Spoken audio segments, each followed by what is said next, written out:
राज्यसभा सांसद अजय प्रताप सिंह ददरी डोल सहित बहरी में हुआ ग्राम स्वराज पद यात्रा का आयोजन।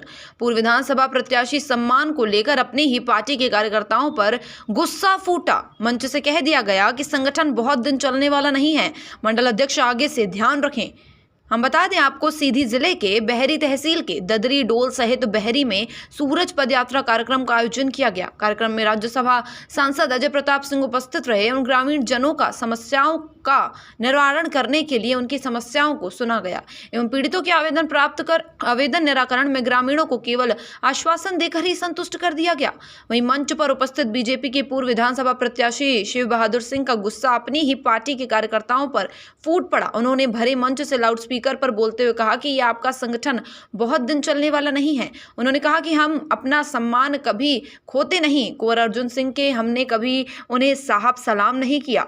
उन्होंने कहा कि केदार जी ने राहुल के घर जाने की बात कही, लेकिन मैंने उनसे बोला मैं हर काम कर लूंगा, परंतु उनके घर नहीं जाऊंगा। मैंने कभी सम्मान नहीं झुकने दिया। इसके बाद उन्होंने कहा कि मंडल अध्यक्ष आगे से आप इस बात का ध्यान रखें, जब किसी अतिथियों को बुलाए हैं तो ऐसे व्यक्तियों को संचालन ना दें। आप तो अमीलिया के चंदेल हो गए हैं। संचालन कर रहे दिलीप सोनी को पूर्व विधानसभा प्रत्याशी ने कहा कि जितने का तुम सोना बेचते हो उतने का हम डीजल चढ़ाते हैं। हमारे घर में सभी के पास गाड़ियां हैं और सब अपनी अपनी ही गाड़ियों से चलते हैं, भले ही कर्ज पर चलते हो। मंच पर ही अपने बीजेपी पार्टी के कार्यकर्ताओं पर गुस्सा फोड़ते रहे। उपस्थित ग्रामीण जन एवं बीजेपी पदाधिकारी कार्यकर्ता बात को समझ नहीं पाए कि आखिर हो क्या गया, कमियां कहां थी। कुछ लोग तो मंद मंद मुस्कुरा रहे थे और कुछ लोग एक दूसरे के कान में कुछ बातें कह रहे थे। इन सब बातों को लेकर जब मेरे द्वारा राज्यसभा सांसद अजय प्रताप सिंह से बातचीत की गई तो आपकी पार्टी के ही पदाधिकारी अपने कार्यकर्ताओं पर भरे मंच से गुस्सा फोड़ रहे हैं। आखिर क्या वजह है? उन्होंने जवाब देने से मुख मोड़ते हुए सीधे नकार दिया। उन्होंने कहा कि हमारा आंतरिक मामला है, मैंने नहीं सुना और ना ही देखा। जबकि भरे मंच से लाउड स्पीकर से ललकारते हुए उन्होंने कहा, ये आपका संगठन बहुत दिन चलने वाला नहीं है। वहां बैठे लोगों में एक दूसरे के कानों में सुगबुगाहट करने लगे, पर इनको पूर्व प्रत्याशी की अपना ही कार्यकर्ताओं पर गुस्सा फोड़कर ललकारना सुनाई नहीं दिया। सीधी से संवाददाता राजकुमार जायसवाल की ये खास रिपोर्ट।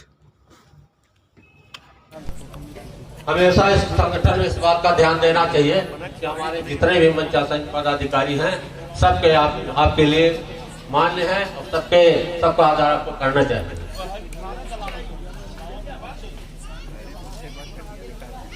हमको कोई बहुत तकलीफ नहीं है, ना हमसे ये मतलब कि आप हमारा कुछ कर सकते हैं या किसी हमारे कार्यकर्ता का कुछ कर सकते हैं।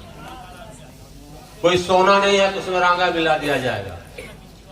सोनी जी इस बात को ध्यान रखें। यह बहुत दिन चलने वाला संगठन नहीं रहेगा। मुझे कुछ बातों में बड़ी तकलीफ होती है। मैं आज इस कार्यक्रम में आया, हमारे सभी यहाँ के प्रबुद्धगण, हमारे व्यवस्था में लगे हुए हमारे पुलिस के अधिकारी कर्मचारीगण, हमारे सभी भाई के साथियों,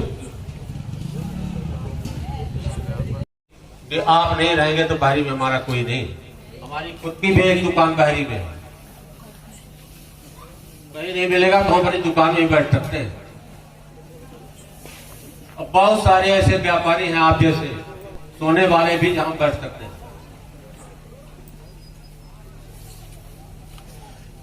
हमारे साथ पूरे एरिया के पंडित जी लोग हैं, हमारे मान्य हैं, हम वहां जाके बैठ सकते हैं। हम कभी किसी ठाकुर के मत नहीं हैं और न आप लोगों के संगठन के मत हैं। ऐसा बिल्कुल कभी मत सोचिए। मैं बहुत छोटे परिवार का आदमी हूं, बहुत छोटा व्यक्ति हूं, लेकिन मैं अपना सम्मान कभी खोता नहीं। कुंवर अर्जुन सिंह से कभी हमारे वहां प्रत्यक्षदर्शी रहे होंगे, हमने उसे कभी साहब सलाम नहीं किया। एक बार हमारे केदार जी ने कहा कि राहुल जी से मिलने चला जाए, मंत्री थे उस समय राहुल जी, तो हमने कहा कि भैया मैं और सब काम कर सकता हूं, मैं उनके घर मिलने नहीं जाऊंगा। मैं ऐसा व्यक्ति हूं, सम्मान नहीं देता कभी। भगवान ने, हमारे बाप ने भी कमाया है, खाने भर के लिए हमारे पास बहुत। हम हैं, हमारे जितने भाई हैं, हमारे बच्चे हैं, अपनी अपनी अलग गाड़ियों से चलते हैं, भले मुफ्त की कर्जे लेके गाड़ी चलते हो। जितना आप सोना बेचते होंगे उतना हम रोज डीजल फेंकते हैं। मंडल अध्यक्ष इस बात का आपको ध्यान रखना चाहिए, जब अतिथियों को बुलाएं तो ऐसे व्यक्ति को संचालन न दें। आप तो मैं लिया कि चंदेल हो गए, कदर करना किसी का न जाने। हम इस ग्राम स्वराज यात्रा में अपने अतिथि के साथ आए हैं और चूंकि उस संबंध में इन्हीं को पूरी बात बड़ी कह दी।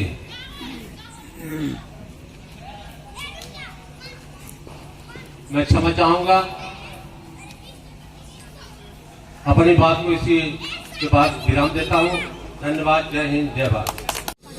शिकायतें बहुत है, पूरे सियावल विधानसभा क्षेत्र में शिकायतें हैं, गरीबों की शिकायतें हैं, उनको जीवन की जो बुनियादी आवश्यकताएं उसकी पूर्ति नहीं है, कहीं पानी का संकट है, कहीं खाद्यान्न में धांधली है, कहीं रोड रास्तों का अभाव है, कहीं हैंडपम्प बिगड़े हुए हैं। छोटी छोटी बातें हैं जिनके लिए कोई बड़ा या प्रकट नहीं करना है, केवल ध्यान देने की आवश्यकता है। अगर जरा से भी ध्यान दे दिया जाता तो लोगों को इतनी कठिनाई न होती। आपके द्वारा उसका किस तरह का समाधान किया गया, क्या निराकरण करेंगे? मैं संबंधित अधिकारियों को इस संदर्भ में पत्र भी लिख रहा हूँ, जहाँ आवश्यकता पड़ती है फोन भी करता हूँ और उसके माध्यम से इस दिशा में गति लाने का प्रयास करता हूँ। बाहरी क्षेत्र में महाविद्यालय अस्पताल की बहुत ही आवश्यकता है। हमारी बहनें सीधी जाती हैं, 40 किलोमीटर यात्रा तय कर जाती हैं, उनको दिक्कतें होती हैं। अभी जो उन्होंने मांग पत्र पढ़ा है, लेकिन मेरा उद्बोधन शायद इन लोगों ने ध्यान से नहीं सुना कि काम करने से डर लगता है। काम करने पर यहाँ पर हमारी जीत का अंतर 30 से ज़्यादा हो जाता है। तो ये तय कर लें कि काम चाहिए कि किसी को जिताने हराने में इनकी ज़्यादा रुचि है। अगर इनकी रुचि भारतीय जनता पार्टी के साथ रहने में है तो निश्चित रूप से अगर हम तहसील बना सकते हैं, हम पुल बना सकते हैं, हम बाण सागर का एक्सटेंशन यहाँ तक कर सकते हैं, तो कॉलेज भी हम ही बनाएंगे जब बनाएंगे। लेकिन एक बार ये मन तो बनाए भारतीय जनता पार्टी के साथ रहने के लिए, भारतीय जनता पार्टी के साथ रहने का आश्वासन देंगे तो हम बिल्कुल बना देंगे महाविद्यालय। बाहरी क्षेत्र में अतिक्रमण का बहुत बड़ा मुद्दा है, जिससे यातायात भी प्रभावित होता है और करोड़ों अरबों की जमीनों पर अतिक्रमण है। उस पर किस प्रकार की कार्रवाइयाँ कब तक हो पाएगी? अब इसके बारे में अभी मेरे पास कोई ठोस जानकारी नहीं है, इसलिए अभी मैं कोई टिप्पणी नहीं करूँगा। अभी आपके पार्टी में ही पार्टी कार्यकर्ताओं द्वारा आपस में कहा सुनी हुई है, इतना तक कहा गया कि संगठन बहुत दिन चलेगा नहीं। इस पर आप क्या कहेंगे? नहीं, हमारा आंतरिक मामला है, मेरे संज्ञान में बात नहीं आया है। किस बात को लेके कहा सुनी हुई है? मेरी जानकारी में अभी आपके सामने मंच पे हुआ है, नहीं, मैंने नहीं देखा। अब सुना तो होगा। नहीं।